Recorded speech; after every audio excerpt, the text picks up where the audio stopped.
पहला शमूएल अध्याय 27। दाऊद का पलिश्तियों से जुड़ना। तब दाऊद सोचने लगा, अब मैं किसी न किसी दिन शाऊल के हाथ से नष्ट हो जाऊंगा।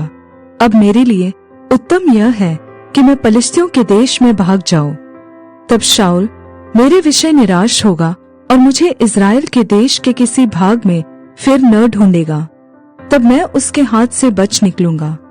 तब दाऊद अपने 600 संगी पुरुषों को लेकर चला गया और गत के राजा माओक के पुत्र आकीश के पास गया। और दाऊद और उसके जन अपने अपने परिवार समेत गत में आकीश के पास रहने लगे।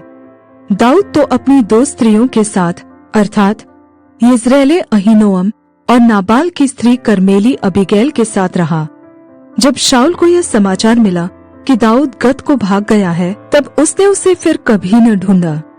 दाऊद ने आकीश से कहा, यदि मुझ पर तेरे अनुग्रह की दृष्टि हो तो देश की किसी बस्ती में मुझे स्थान दिला दे जहाँ मैं रहूं।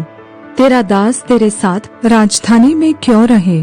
तब आकीश ने उसे उसी दिन सिकलग बस्ती दी। इस कारण से सिकलग आज के दिन तक यहूदा के राजाओं का बना है। पलिश्तियों के देश में रहते रहते दाऊद को 1 वर्ष 4 महीने बीत गए और दाऊद ने अपने जनों समेत जाकर गशूरियों, गिर्जियों और अमालेकियों पर चढ़ाई की। ये जातियां तो प्राचीन काल से उस देश में रहती थी जो शूर के मार्ग में मिस्र देश तक है। दाऊद ने उस देश को नष्ट किया और स्त्री पुरुष किसी को जीवित न छोड़ा, और भेड़ बकरी, गाय बैल, गधे, ऊंट और वस्त्र लेकर लौटा और आकीश के पास गया। आकीश ने पूछा, आज तुमने चढ़ाई तो नहीं की? दाऊद ने कहा, हाँ, यहूदा यरहमेलियों और केनियों की दक्षिण दिशा में। दाऊद ने स्त्री पुरुष किसी को जीवित न छोड़ा कि उन्हें गत में पहुंचाए। Received 30 rupees हमारा काम on बताकर Paytm. यह कहे कि दाऊद ने ऐसा ऐसा किया है, वरन जब से वह पलिश्तियों के देश में रहता है तब से उसका काम ऐसा ही है।